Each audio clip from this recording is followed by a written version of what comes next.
Hi, my name is Jessica Onsaga, and this is Beyond Ministry. Today, I want to talk about process, because this is something that we do not embrace or love or appreciate very much here in the West. And it is something that is so close and so important to the Father's heart. And so I want to dive in and really address the mindset in which we view process, and then also talk about the tension that we have for where we are versus where we are going, because our spirit is one spirit with Jesus. It is finished, new creation, done. And then our soul is still in process, and our soul still has the responsibility to take every thought captive and to renew the mind. And so there's a tension that we are in this process, and then also just the mindset itself and the way that we view it. Because if we can be intentional to receive and embrace the process that God intentionally designed and that He said is good, then we can quicken our process because we're not resisting it and being frustrated and discouraged in the midst of our journey. So let's dive right in. First, I want to prove that God loves process. And how do we know this? By looking at how He set up creation. Because when God established the earth and He established everything, how the earth functions, how everything reproduces, how everything grows and matures. When He set all of this in motion, He set it up and then He stepped back and He said, "It is good." And sometimes He said, "It is very good." And so we can know that us being born, for example, as helpless human beings was very good. This was intentional and by design, that when we come out of the womb, we can't do anything for ourselves. We are completely dependent on our parents. And then when we get saved, the Bible compares it to us being born again in Christ, to us being born again spiritually. And so when we're born again in the same way, we are helpless and can't do anything for ourselves. We have to totally and completely depend on the Father. And this is good, and this is pleasing, and this is God's best for us, is this strategy. And even Jesus, when He came to the earth as King of Kings, Lord of Lords, ruler of everything, leaving heaven, it was His good plan to come to this earth as a helpless human baby, completely dependent on Mary and Joseph, not able to do anything for Himself. And so even God Himself, when He came in the flesh, said that it was good and a perfect plan for Him to come in this way. Now, most of us don't remember what it was like for us to be helpless and be in those newborn stages. But all of us, every single one of us on the earth today, started out in this way. It wasn't until I became a parent that I began to see the beauty of the growth and that transformation process, and also the importance of the growth and that stretching and trials that children have to endure. Just watching my children learn how to roll over. It was the hardest thing, and they had to use all of their muscles and all of their capacity just to roll over. And then learning how to crawl and learning how to walk. Each stage was so challenging for them, but it primed the way for their growth and maturity. And it was quickly evident to me that if I did everything for them, if I carried them everywhere and bottle fed them and did everything for them, that as a parent, I was not setting them up for success. I was actually crippling them because they were not going to be powerful adults on the earth if I did everything for them. And so as a parent, because I want my kids to grow and be mature and powerful adults on the earth, that whatever they do with their lives, that they crush it and they dominate every area that they go into, in order to make that happen, I, as the parent, had to allow stressors in their life. I chose not to do everything for them so that they could grow. My children would never learn how to walk, for example, if I carried them everywhere. And if I did that their entire lives, they would be very dysfunctional adults. And that's not what I want for them. I want them to be functional, above average, crushing it adults.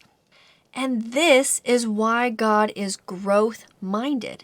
He is a good father. His desire is actually to father us. In Ephesians 1:4-5, it talks about God's desire to expand God's family and to adopt us through Jesus Christ. It wasn't that God needed more slave workers, or that He needed more tithe, or that He needed more worshipers on the earth or in the heavens. God wanted family. He had so much love within himself that he wanted to pour that love out and express that love through children. And that is the desire, and that is the reason why all of us were made. And so he wants to father us.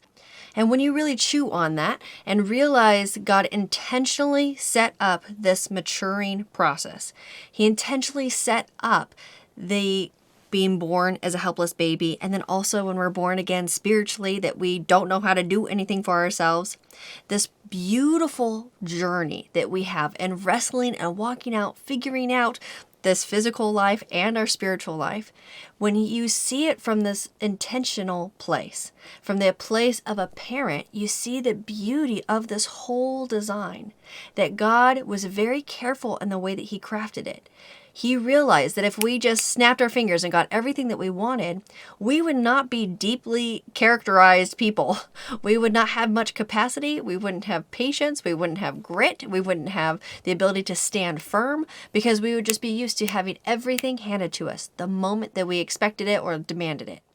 Another interesting way of looking at it is a leader, for example. You want a leader for anything, whether it's ministry, business, the government. You want a leader who has been through fire. You don't want a leader who has not been going through trials and hardship and knows how to stand firm. You want someone who is mature, who's going to stand firm, and who's going to lead you well through the fires that they're going to face during their leadership.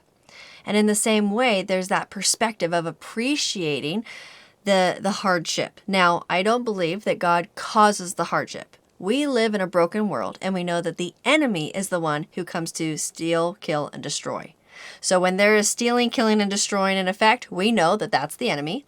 And we know that every good and perfect gift comes from the Father. But God is big enough that in the midst of this broken world, in the midst of the stealing, killing, and destroying that the enemy is doing on the earth, that he can redeem it all for our good. So all the fires that we go through in life, that he can use them for our maturity. He can use them for our breakthrough. He can use them to strengthen us and build beauty on the earth and bring beauty from ashes from all of the things that the enemy is trying to do. We also see how much God valued and desired his children to grow in the story of Judges 3. So in that chapter, it talks about the Lord intentionally leaving nations in the land of Canaan to grow the Israelites, because there is a generation of Israelites who didn't know how to fight. And some of those nations that were left were giants. And so God intentionally left giants in the land. He could have driven them out one way or another, but God intentionally left them in the land because he wanted his kids to know how to fight. He wanted his kids to know who they were and to know who their God was. And there's a generation who didn't do that or didn't know that yet. And so God left people in the land to grow them, to stretch his kids for their breakthrough and for their maturity and growth. Caleb and Joshua understood this in Numbers 14:9. It said that Caleb and Joshua encouraged the Israelites, saying that the giants will be like bread for us. Now, were the Israelites actually eating the giants? No, they weren't being cannibalistic, but they understood that the giants was nourishment. Defeating the giants was nourishment for their soul. Defeating the giants was strengthening them and was building their faith and was vital to Israel's growth and breakthrough.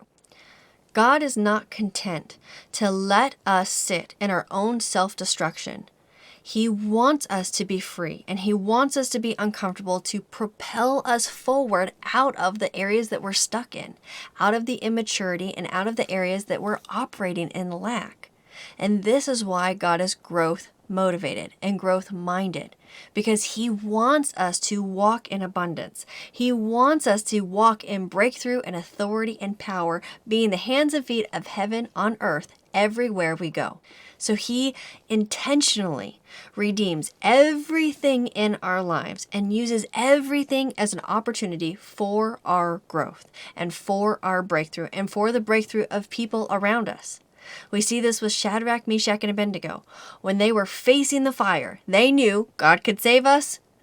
We don't know if he's going to or not, but God's able to. They go into the fire confidently, knowing who they are and knowing who their God is. And we know the story. They didn't burn up. And what's so amazing is they didn't even smell like smoke. So they came out of the fire untouched to the point that they didn't even have any residue, any smell, any fragrance of that trial on them. And then an entire nation was touched through those men. An entire nation was transformed, and God's light and his truth was brought to the earth because of these men who stood firm. So if we can lean into process, if we can choose to appreciate it and submit ourselves to it, then it's going to propel us forward because we're not fighting all of the things in our life that are causing this friction and causing growth and causing this frustration. Instead, if we lean into it and tap into what God has for us, we're going to be launching ourselves forward into a growth mindset and growing and walking in breakthrough along the way. One of the cool things about process is that God is bigger than our process. Our process doesn't scare God, it doesn't affect his victory, and it doesn't tarnish our identity. What Jesus did was so big and so powerful that no matter how long or short our process is, God's plan is going to be seen through. And God's victory is still going to be finalized and seen through and is established in heaven. And our identity, who Christ is in us, is untarnished because we are one spirit with him. Our actions are not big enough to stop what God has done and to stop the transformation that happened on the cross. God doesn't need us to be involved, but he invites us to be involved.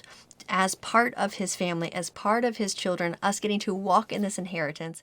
Another way of putting it is that God's plan is bigger than our humanness, our process, and however many times we have to come around the mountain again and again and again.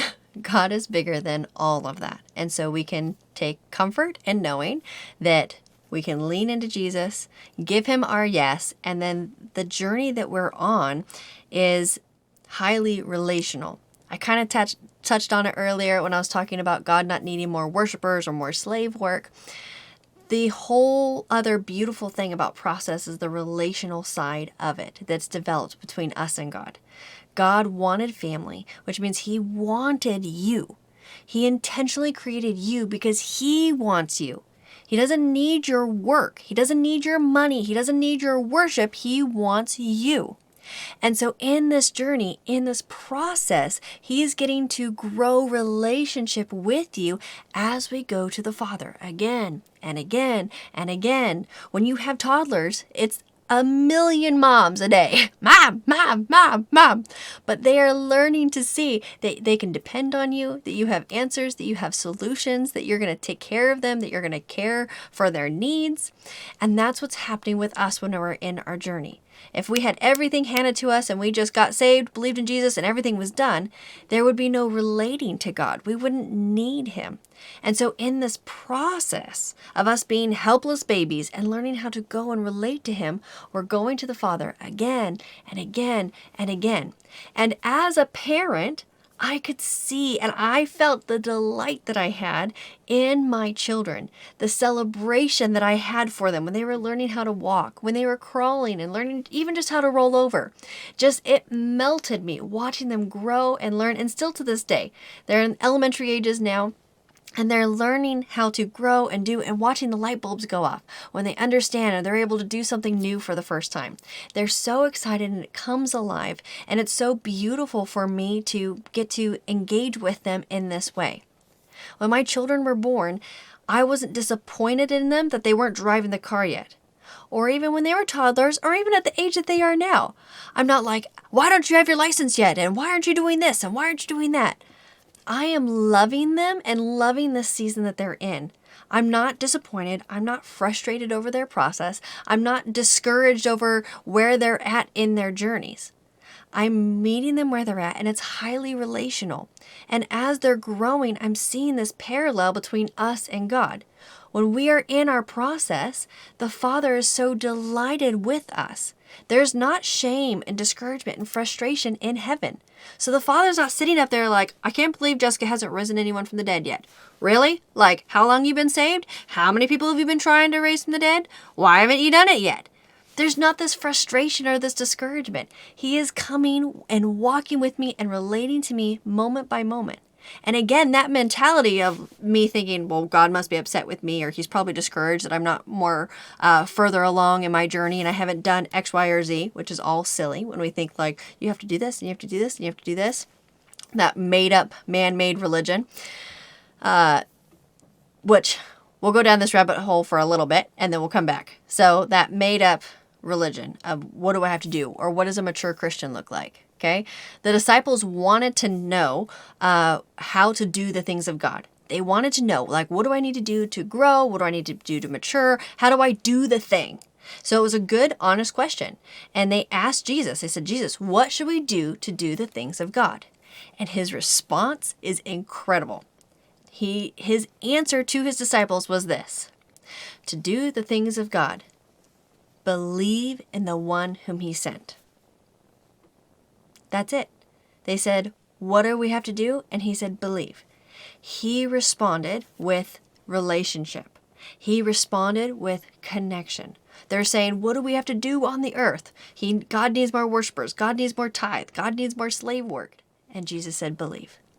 That's all he wants. He wants our heart.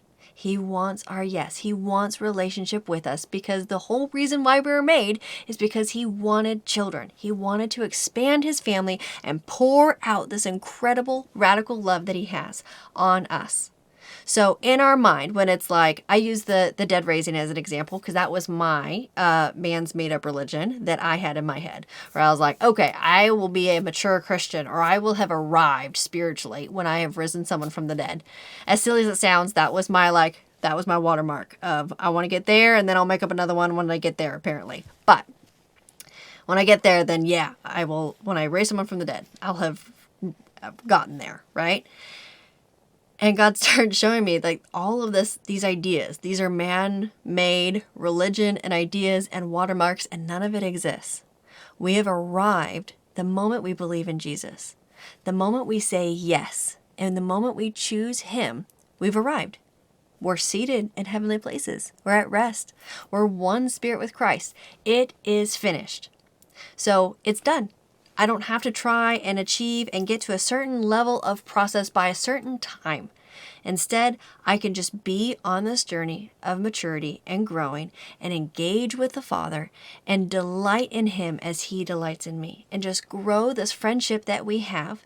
And along the way, I'm going to look more and more like him. And yes, along the way, I'm going to be walking in more power and authority because I'm more like him. But the goal is not for me to do more slave work. The goal is not more ministry. The goal is not more worship or giving God more tithe. The goal is relationship. Relating to God, going to God and wrestling things out, learning how to walk. Process is relational. So if we can appreciate process, if we can agree with process and not be rejecting it, then we can lean into the stretching and the growing and the breakthrough process that Jesus has for us. This intentional thing that God set into motion, and he said process is good. He set all this up, and this was his good plan. If we can lean into that, then it will help our heart from getting dismayed and frustrated and discouraged, and our heart from creating these silly man-made religion and watermark ideas of where we need to be by certain times. So you might be asking yourself, how? Okay, but how do I make peace with process? And the answer is quite simple. You choose to. Just like you chose to believe in Jesus, you can choose to embrace process. It is a choice before it is a feeling. And so you can just choose to lean into it. You can choose that I'm going to set aside the watermark, man-made ideas and the milestones that I need to be achieving. I can set aside the lists. I can set aside all the slave labor and set everything aside and just lean in and choose Jesus. And when it's uncomfortable and I know that there's a furnace, or I feel like I'm in the furnace, I can lean into him and he's going to encounter me in the furnace. And I can encounter him so much so that you won't even smell like smoke. And it's so cool when that happens. We can learn to be untouchable in the midst of our circumstances. And that's what we see happen again and again in the Bible, and what can happen in our lives. So the last thing I want to talk about is the tension that we have between where we are in our spirit. So our spirit is one spirit with Jesus, seated in heavenly places, at rest, it's finished. And our soul, who still is in process of learning how to agree with what's already done. So the soul is believing all the frameworks and the belief systems that we were raised with, that we inherited from our parents, from our culture, from our church. The soul is still in process of being transformed and still in process of taking every thought captive, still in process of renewing its mind. And so this is the tension that we are, because part of us is at rest, and the other part of us, which is where our free will is not there yet. And instead of looking at it as a conflict, we can step back and hold our hands open-handed. We can lean into it instead of it be a tension that we're fighting against. Just lean into it and recognize, I am heading this direction. Jesus has my yes. And for me to partner with frustration or discouragement or offense or anything else, those things are holding me back. And so while I might be frustrated that I'm going around and around the mountain trying to get free from fear, or trying to figure out how to let go of control, or trying to walk in power and authority on the earth, whatever the thing is, instead of resisting it and fighting it, if we can hold it open-handed and say, Jesus, I don't want to be stuck here. I don't like that I'm going around this mountain. This is where I'm headed. I'm heading to be in agreement with your spirit and with truth in every area of my life. So I'm just going to lean into that. And if I have to go around the mountain 5 more times or 100 more times, so be it. I will keep wrestling out this thing in my soul because I'm choosing Jesus. I'm choosing you. And while I'm figuring this out, you're not frustrated with me, you being God. God's not frustrated with me, so I don't need to be frustrated. God's not impatient. God's not rushing me. God's not being discouraged. God's not being shameful and judging me, saying, how could you be so immature still? God is saying, come to me. Believe in the one whom was sent. Lean into me, relate with me, engage with me. And if we take that posture, that tension that we feel, though it's there, it doesn't become a weight to us. It doesn't become a shame, and it doesn't become a discouragement or a dismay. It's like, okay, I haven't learned how to crawl yet, and that's okay. And then after crawling, there's going to be walking. And after walking, there's going to be running. And after running, there's going to be riding the bike. There's always more for us to grow and learn in. It's kind of like the list. I don't know, like being raised on a farm or just being the type A personality that I am. It's like the list is always there. There's always things to do. The car needs attention. The house needs attention. The bills and some sort of paperwork or writing something or taking care of the kids. There's always something else. And so instead of learning to live by the list and be enslaved to the list, if I surrender the list, it's not saying that things aren't going to get done, but I'm not going to be enslaved to these items anymore, because the list is always going to be there. So instead of putting the list in charge, I'm going to put rest in charge. I'm going to put my yes to Jesus in charge, because in this journey with Jesus, it is an eternal journey. It's literally forever, never ending. There's always going to be more to grow in. There's always going to be more to discover because God is infinite. There's never going to be a time that we're going to catch up to God because He is infinite and we are not. And so this journey is an eternal journey intended to be a journey of delight, a journey of love, a journey of peace, a journey of joy, a journey of bliss.